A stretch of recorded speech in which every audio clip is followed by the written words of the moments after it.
अल्लाह रब्बुल इज्जतना अखोइगी युमफम ओइबा अनाबा अचौबा तमथीबा लैना अमा मदुबु पनबीरी दुगा हारिबा लैना अदुगी लायेंगसु आयात असिमक्तदा अल्लाह रब्बुल इज्जतना अखोइदा ताकपीरियबा हारिबा मखलगी अनाबा असि करिनो अखोइगी पुंसीगी हिरम खुदिंगमक्ता अखोइगी दमक्ता ताक तुमनबा मांग ताकनबा मरम ओइरिबा अनाबनी हारिबा अनाबदुसु ताकपीरे मदुगी लायेंगसु ताकपीरे तेन खबा वहाई अनि असिदा अनाबगी मवोंगसु ताकपीरे अदुगा मागी करी हिदाकसु ताकपीरेबा अखोइदा करी अमांगबा करी अवाटपा करम्बा मखलगी महिक लैरिबनो हाइबदो मदुसु ताकपीरे हाइरिबा महिक अदुदगी करमना थोकनी महिक अदुबु करमना लौथोकनी हाइबदुसु अल्लाहना ताकपीरे बल तुसिरूनल हयातद दुनिया करिनो अल्लाहना आयात असिदा हाइरिबासे नखोइगी युमफम ओइबा असोइबसि करिनो नखोइना फिबम खुदिंगमक्ता दुनियागी पुंसी असिबु मांग थारगा थम्मे दुनियागी मतुंग इन्ना दुनिया असिखक्की अकोइबदा लैरगा नखोइना वखन खल्ली दुनिया असिखक्तदा अफबा ओइनबगिदमक्ता दुनिया असिखक्तदा माइ पाकनबगिदमक्ता दुनिया असिदा खक हराउनबगिदमक्ता हाइरिबा असिखक्कीदमक्ता मतम चुप्पासे नखोइना सिरिनरगा लै नखोइगी मित्येंगदा मसिखक्ता अदुम उंगलगा लैयेबा अदुगा हाइरिबा अखोइना मांगदा थमलिबा दुनिया असि करम्बा दुनियागी महुत्तनो अखोइगी सिरबा मतुंगी आखिरत के पुंसी अदुगी मांग थारगाने अखोइना दुनिया असिबु थमलिबासी मसिनी अखोइगी अचौबा लैना असि मसिगी लायेंग असिना करिनो अखोइना खंथगदबसि करिनो अखोइना ngasi वारिबा दुनिया असिगिदमक्ता अखोइना वारिबासी लेप्पा लैतना होतनरिबा नोंसा नोंजू नोंसा खाक्तना चेलिबा अखोइगी अहिंग नोंथिन हाइरिबा ताइबंपान असिबु फजाहनबा खक्कीदमक्ता होतनरिबा कोइरिबा अखोइना होतनरिबा असि करिनो अखोइगी युम फजबा साबा अराइबा मोंगदा सेल पैसासिंग मरांग काइना फंगबा दुनियादा अखोइगी इज्जत वांगना लैबा मियाम पुनमक्ना अइगी मिंग खंगनबा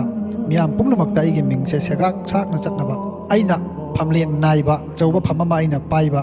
अचौबा थाक वांगबा अमा अइना ओइबा हाइरिबसिंग असिगा लोइदना अखोइगी वखल्लोन खुदिंगमक असे दुनिया असिखक्की मनुंगदा कोइरगा लैयेबा अदुबु अखोइना कैदनुंगदा खंथरुदे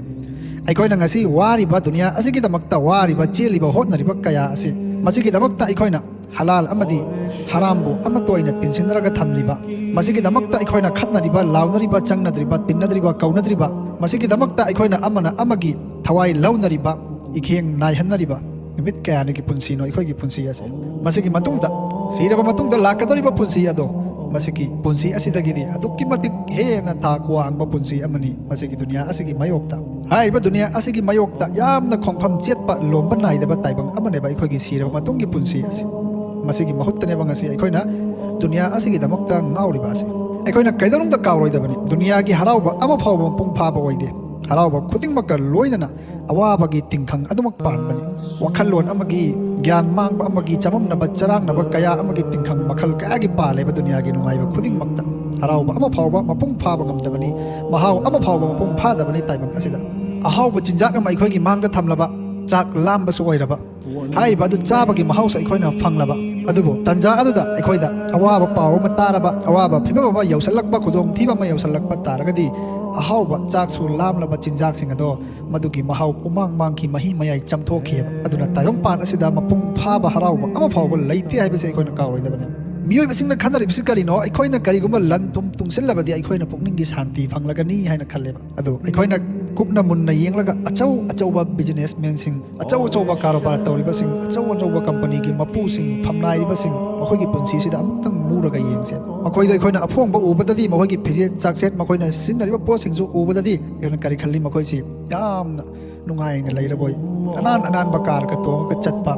अवांग युमदा लैबा अवांग अचौबा प्रोग्राम सिंगदा फमसिंगदा मखोइना मियामगी सकुना मफमदा फमपाक थक्ता फमबा मसी उरगा अखोइना मखोइदा करी ताइबंग पान असिगी पोथानबा शांतिगी पुनुम असी मखोइदा लैरि हाइना खल्ले अदुबो असिगुलबा मियोइसिंग असिदगी सरुक चामगी मनुंगदा मौद्रागा मापंदी मखोइ अहिंसे लैताना तुंबा ngamdeba tumnabagidamagta atang golising hidaksing chaye doctor kayaga loinaraga tumnabagidamagta santi laina chananabagidamagta hidakka loinariba kamungakta moise potha phamna thallaba pothanabagi macha khudimak lairaba phasa khraba room singda air condition yawba room da adubu mit asina tumsin bangamdriba masigi mayok tamuk ka yengse adung laba thaumi ama thabuk suba mi ama lawmi ama makhoi manakta anan ba room amasu laitaba anan ba amon ba phamung su laitaba AC su pandaba makhoi sing aduna karino waraga halaklaga makhoi gi laijariba kangthon aduda phamung aduda makok thamlaga makhoi hek makeup tholaga hawat ki haina khandri phawba nungai na chaning laitana tumjaye ꯃꯁꯤꯗ ꯑꯩꯈꯣꯏ ꯈꯟꯊꯔꯁꯤ ꯄꯨꯟꯁꯤꯒꯤ ꯁꯥꯟꯇꯤ ꯑꯁꯤ ꯏꯅꯥꯛ ꯈꯨꯟꯕ ꯑꯗꯨꯅ ꯐꯪꯂꯤꯕ꯭ꯔꯥ ꯅꯠꯇ꯭ꯔꯒꯅ ꯊꯧꯃꯤ ꯑꯗꯨꯅ ꯐꯪꯂꯤꯕ꯭ꯔꯥ ꯊꯕꯛ ꯁꯨꯔꯒ ꯋꯥꯅ ꯁꯨꯖꯔꯤꯕ ꯃꯤꯁꯤꯡ ꯑꯗꯨꯅ ꯐꯪꯂꯤꯕ꯭ꯔꯥ ꯍꯥꯏꯕꯁꯤ ꯑꯜꯂꯥꯍ ꯔബ്ꯕꯨꯜ ꯏꯖꯠꯅ ꯗꯨꯅꯤꯌꯥꯒꯤ ꯅꯤꯖꯥꯝ ꯑꯁꯦ ꯑꯁꯨꯝꯅ ꯁꯦꯝꯈ꯭ꯔꯕꯅꯤ ꯍꯥꯏꯔꯤꯕ ꯗꯨꯅꯤꯌꯥ ꯑꯁꯤꯗ ꯃꯄꯨꯡ ꯐꯥꯕ ꯍꯔꯥꯎꯕ ꯑꯃ ꯐꯥꯎꯕ ꯂꯩꯇꯦ ꯃꯄꯨꯡ ꯐꯥꯕ